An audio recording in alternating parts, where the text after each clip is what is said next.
One resident describes how electronics became an integral part of life in Alva City. Quote, "A few years ago, a facility was built to produce simple electronic devices and components used for repairing and maintaining the extensive electronic equipment used on site.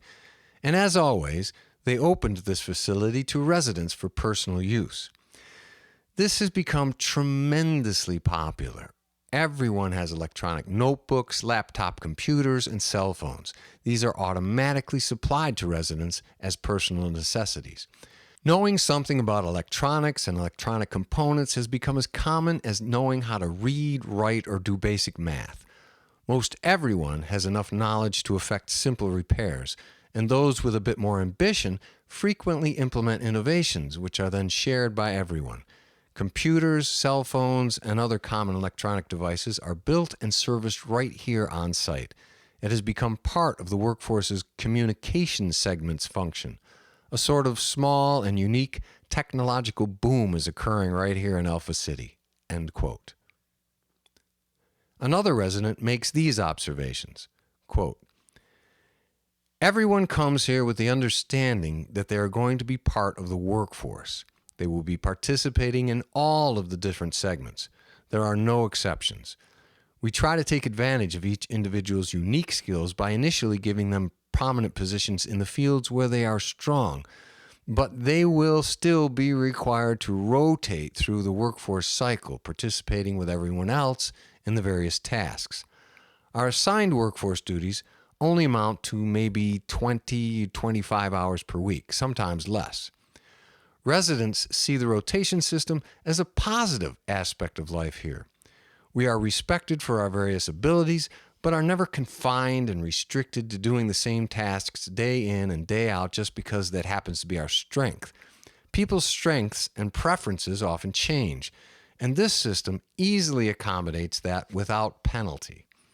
Adherence to speedy production and firm deadlines are not necessarily admired aspects of a workforce under this system. There is never the rushed, fast-paced, time is money, money is time philosophy and attitude as in the outside business world. That doesn't mean that things aren't done in a timely, efficient manner. It doesn't mean that there's never any sense of urgency. On the contrary, residents are very aware of things being done timely. It's just that the attitude is different. There's more tolerance. There's more concern that things are done right. Quality and personal safety are not just given lip service. The workers are the priority, not the products and/or the profit. There's always an assumption that our fellow workers are as committed as we are to doing a good job simply because of the underlying goals we all have in common. I don't know, it's hard to describe. It just seems that there's more trust in our fellow workers.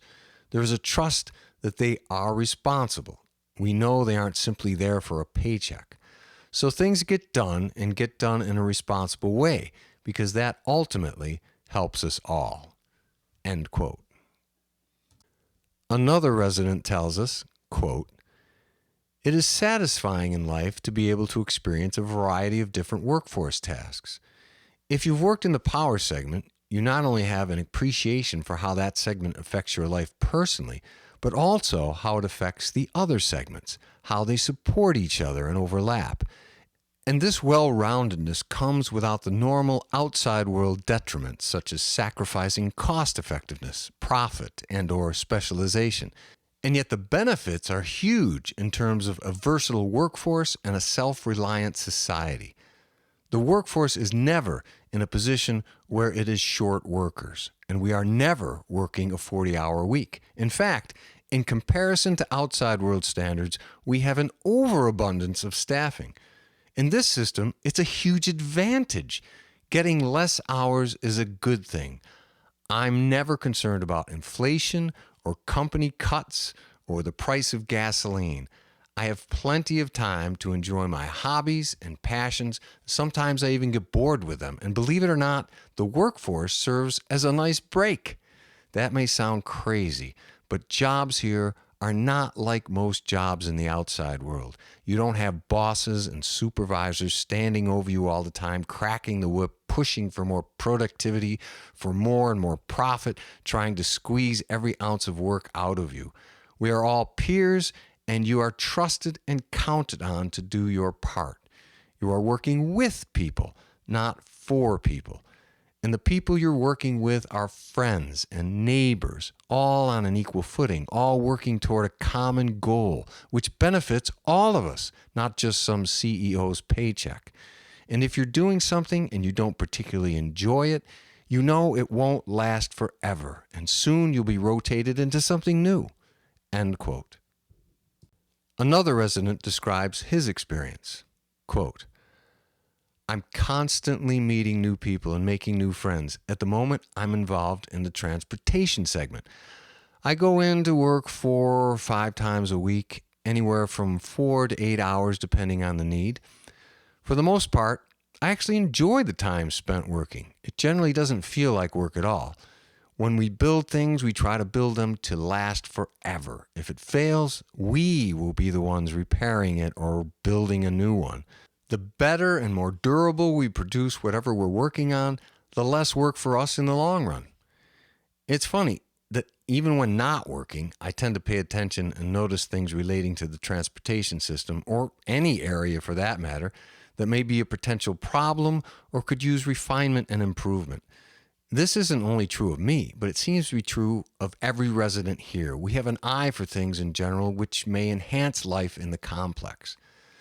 The fact that residents are, for all intents and purposes, guests as well, gives us the ability to see things from a patron's point of view. And we're continually interacting and mingling with the patrons, getting their input. And guests, believe it or not, are always asking about and interested in our lives as residents. They're always so curious. It's kind of flattering in a way. Everyone rides the public transportation everywhere. We do, however, have a fleet of private vehicles, which aren't really private at all. Any resident with a license can sign one out for free and use it as long as they need it or want it. So when a resident has some time off and wants to take a trip off-site, for example, they just sign out a vehicle and off they go. The workforce maintains all of the vehicles, and there's quite a variety to choose from depending on what you're using it for. They have passenger cars, vans, pickup trucks, motorcycles, motorbikes. Some have combustion engines, others are electric powered. The purchasing of gasoline is obviously the user's responsibility when traveling off-site, but the company starts them out with a full tank for free.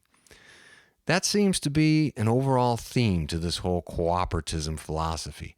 The aggregate group provides and maintains the means for each individual to enjoy the free personal use of, not necessarily ownership of, but personal use of, the tools, resources, and products needed and desired for the enjoyment of and personal fulfillment of the individual. As the name implies, it's a cooperative effort.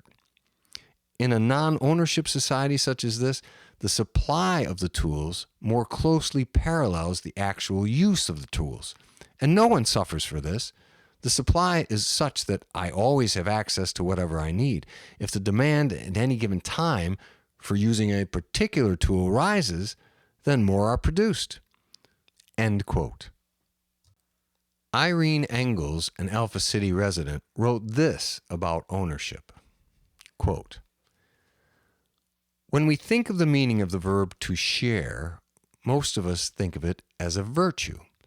We think of it as a nice thing to do. If I have a hammer and you don't, but you have need of one, and I share my hammer with you, then both of us benefit from the existence of the hammer. When I need it, I use it. When you need it, you use it. I lose nothing by sharing it with you, but instead there is a group net gain. If I have an apple tree and you don't, and I share my apples with you, then both of us benefit from the existence of the apple tree. But there is another side to this. Sometimes we feel we do lose something in this exchange. If I lend my hammer, then maybe you won't return it in a timely manner, and therefore I won't have it at a time when I need it. Or maybe you'll misuse it and break it in some way, rendering it useless. So logically, we think, well, wouldn't it be better if we each had our own hammer? Then there's no need to share. No one is ever inconvenienced. Same with the apple tree. Maybe my plan was to use all the apples I don't eat to make apple sauce, which will then last me all year round until the next apple season. If I start sharing my apples with you, then I may end up leaving myself short for my plans.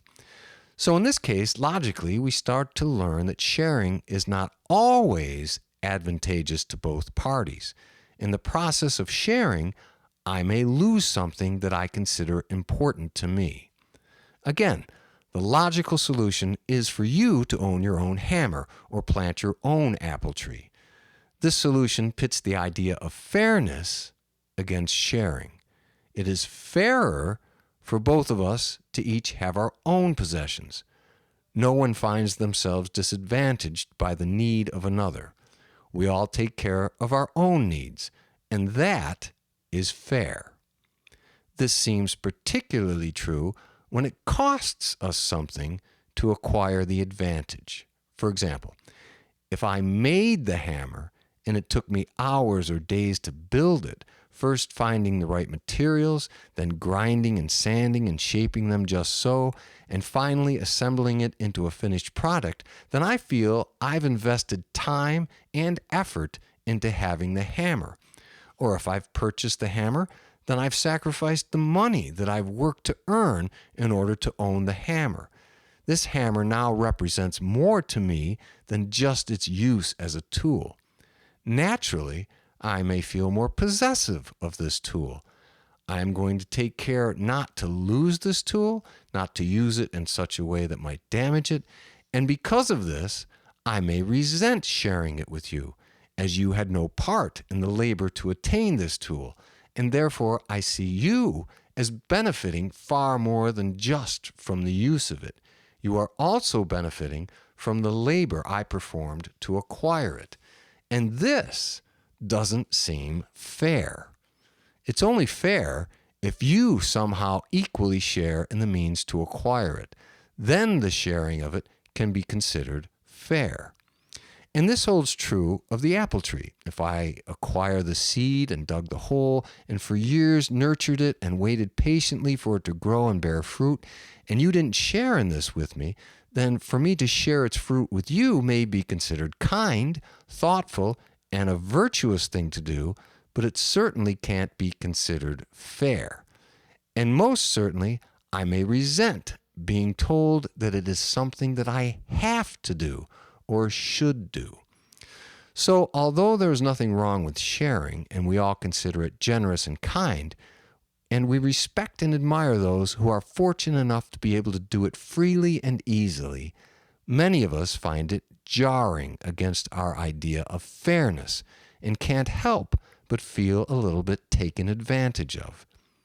In situations where, due to circumstances, someone else, through no fault of their own, finds themselves without the means to attain something they need, at least temporarily, most of us would share freely in order to help them out.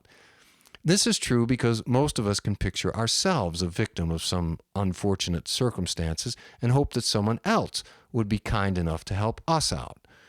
What we resent is being expected to share with or help someone who is perfectly capable of providing for themselves.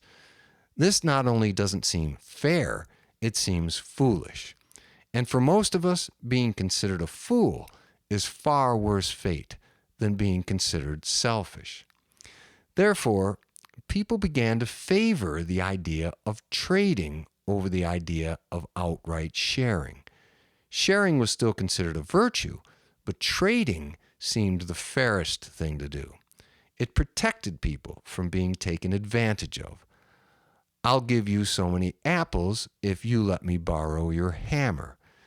This was not merely just an exchange of apples for the use of a hammer, but also, at least subconsciously, a fair exchange of the time and effort that went into producing the items.